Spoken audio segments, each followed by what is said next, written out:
Hi, everyone. Hi, welcome to Big Apple Mountain Tarot. I'm Everest Hall. I'm Michael Rusnak, and thank you for joining us. And we are here in Leo season. Yay! I'm really happy. Yeah, it's like the one time a year that you're really, told, have fun. Have fun. Make unapologetic love. Yes. Yeah. Yes. In today's video, we're going to be talking about the full moon that's going to be happening on August 11th. That's my birthday. That's Michael's birthday. Oh my God. And it will be happening in the sign of Aquarius, and that's My you. sign. So we're taking this one personal. There's a lot happening, and it's really fascinating. So if you could start us off, Mike. Well, okay, let's talk about the new moon. Yes. Back on July 28th, which in the sign of Leo had us planting seeds of creation and just love and expressions of love and creativity and childlike wonderment. And now at the time of the full moon, we're being asked, it's like switching and saying, enough about me. Now, what do you think about me? What do you think about me? Know? Yeah, Leo is the fifth house, which is the house of fun and creativity and children. Yeah. It's what you bring forth in the world that causes joy. And this moon will be in a conjunction with the stern daddy planet Saturn. Yes. Killing the party, Yeah, telling everybody turn the music down. Turn the music down. And go home. You got school coming up. Yeah. So the full moon's got this conjunction happening. Yeah, and Saturn is in a T-square between the north and south nodes. And the north node happens to be part of our triple conjunction this month between Uranus and Mars. Which is the real story of the month. Yeah, right. It's this explosive confluence of energies, this lightning quick Uranus, and then this volcanic Martian energy.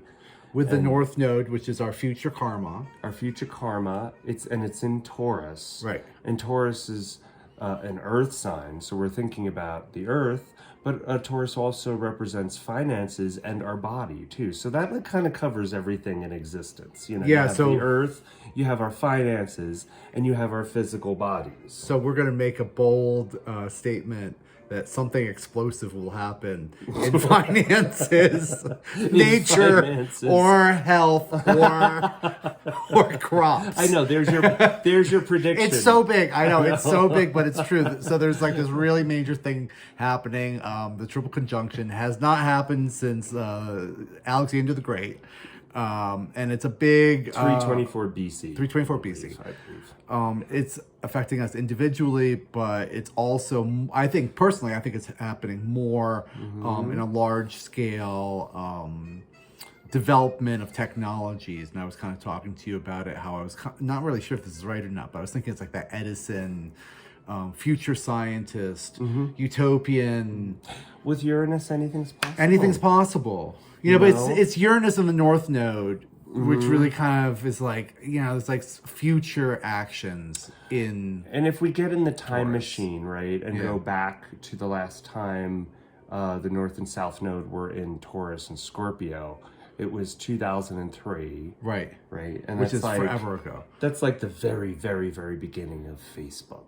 Yeah. Right? Yeah. iPods were just starting, like Bluetooth technology nanotechnology just developing. Just coming into existence. Yeah. So if you imagine like the vast expanse of technology in that short period of time and how much different our lives are. That's right. Yeah. It doesn't seem like that far away, but it's enormously far away. Right. I was wondering what, the current pandemic would have looked like if it happened before all this, before 2004. What would that have been like? Yeah, but this full moon is going to highlight issues around society, but our friends and our network. Yeah, that's Aquarius. Yeah, and our casual connections. Yes. And yeah. And it's Leo, all about friendship. Yeah, friendship. Friendship Leo's and like, fun. like the good king, like protecting his people and full of love. Yeah. And then Aquarius is like the other. It's like the people, kind of like our collective, our friendships, our associations with one another.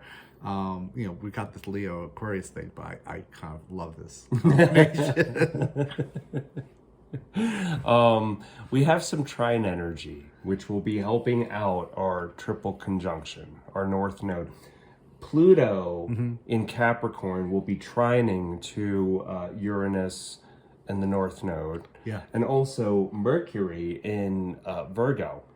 So we have all of this earth energy kind of coming together and helping. And the very unmaking of the old way, that's Pluto, is to secure a firm ground in the future. Yeah, there's this explosive collision happening in Taurus, but there's this trine that is helping out and going to ease some of the pressures a bit. Yeah. Okay, Mike, let's get into a little bit more specifics. About the full moon. About the full moon, which is in Aquarius. We've had Saturn Yes. in there for a while. And it's like, it's waiting, it's the pressure point, it's heavy. We've gotten used to it, but I don't know if we're used to it. Well, we've rounded the corner, though, because now it feels like Pluto is, unmaking and quickening the process here. Yes. Yeah, yeah. Saturn conjunct the moon is to talk about Kind of control, right? control and restrictions, yes. And if every full moon is asking us to give something up, right, to shed what no longer is serving us, that could go for, areas of control and people who have been controlling around us. And more importantly, like how we mentally respond to it and mentally let ourselves get into quagmires. Yeah, how do we enslave ourselves? How are we like Capricorn, like the devil card? Where do we put the chains around our necks? Where do we, yeah. And to release our, which isn't, I mean, that's a hard thing to kind of release ourselves from, but to acknowledge it, and then to kind of find some freedom and the independence that Aquarian. It could be very scary to find that freedom because it's like, what do we do with it? Do we know who we are with that freedom? Right. Are we going to be bored? Is it the right decision? Right. And we get really comfortable. We get the Stockholm syndrome. I was going to say Stockholm system, but Stockholm syndrome with this Saturn system on top of us. We're really used to the control. But back to basics. It's still Leo season. Yay! Which is you about... have to keep it fun. Have to keep it fun. And you have to make unapologetic love. Yeah. End of story. Self-love. Yeah. Love to yourself. Yeah. Well, if you can't love yourself, how are you going to love someone else? That's right, Mike. Yeah. So, Leo season, happiness and joy. It's fine. It's focusing on self-love, self-preservation, security, and your own sense of play. Because buckle up, there's going to be some explosive new developments happening. Yeah, so have fun and enjoy yourself and have that creative heart center. No matter what's happening, keep grabbing the popcorn, all right? Extra butter. Yeah, extra butter. Okay. You want to pull some cards? Yeah, let's pull some cards. Cool. Okay, we're going to pull some tarot cards now. Let's pull cards for all 12 signs. We'll start with Aries. Okay. Justice.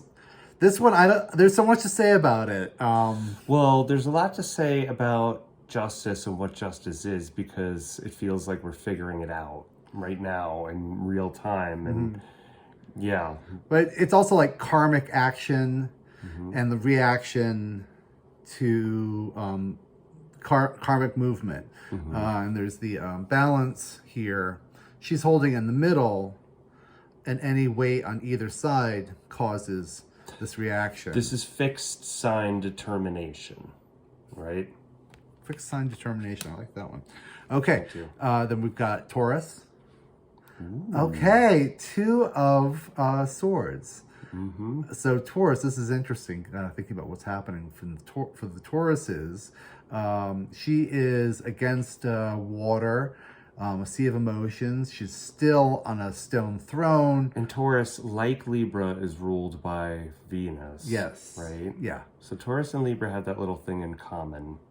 And so she is waiting there, holding all of her strength in stillness to make a decision. There's an idea of like a decision needs to be made, and there's time to figure it out.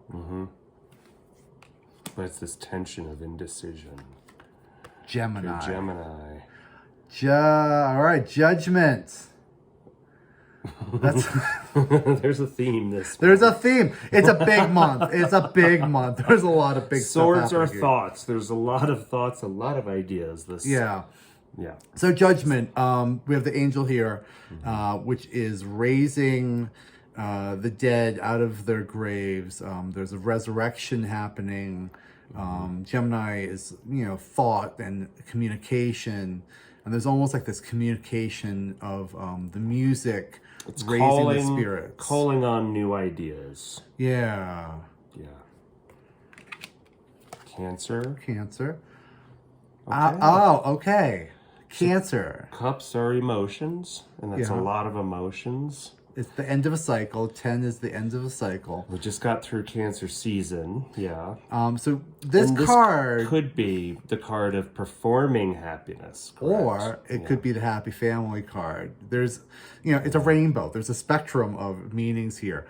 But the way that they're on the stage, it almost seems like there's a performance going on of happiness. And Cancer is having like a very sacred emotional space.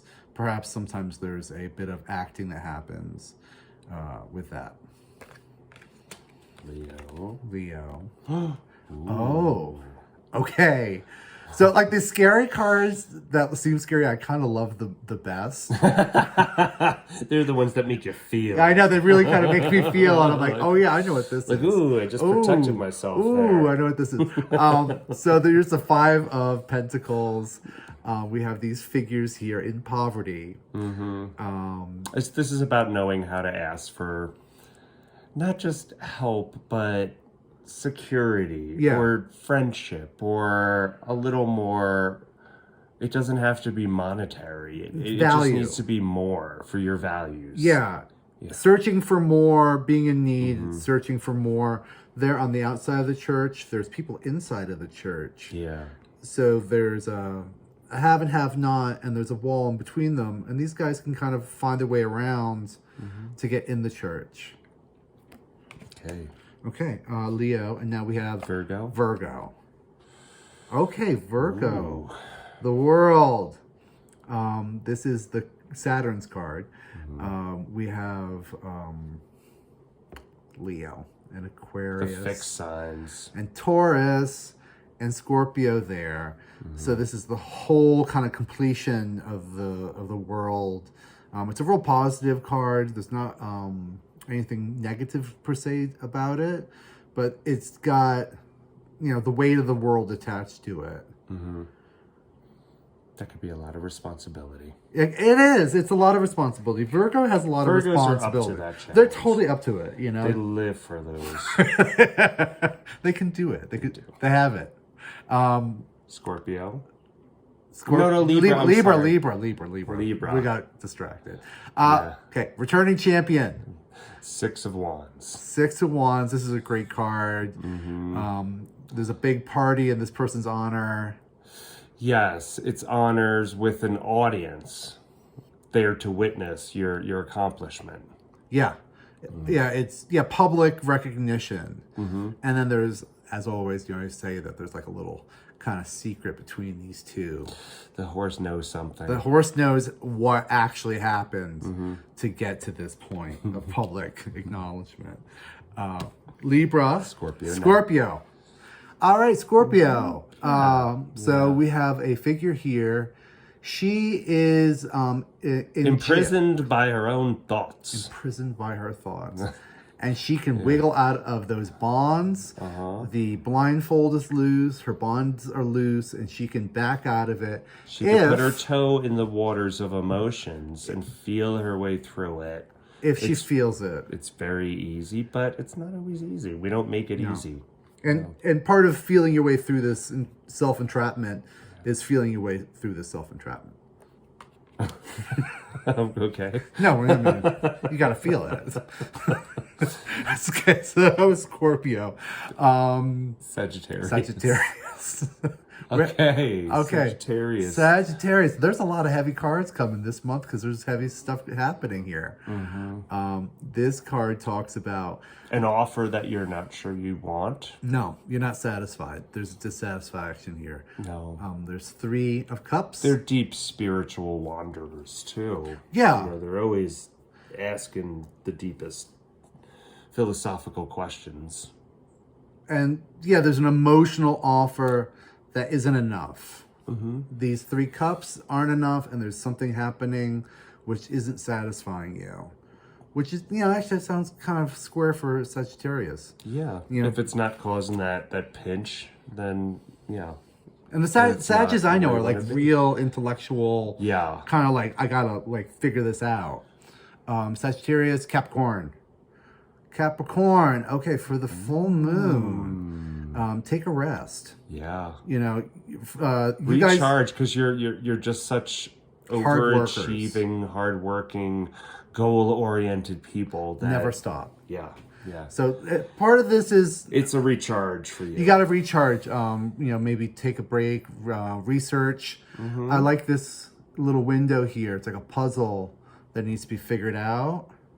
So I think give yourself permission to walk away from it and come back and see it differently. And then Aquarius. Right? Oh, the Aquarius. It's the Aquarius card. So aqua. So be you fabulous Aquarius eccentric individuals. So it's gonna be a lot of stuff happening going on in there. And like I was talking about with like Edison and invention, although Edison's not maybe like the best example, but inventiveness and finding curious problem solving.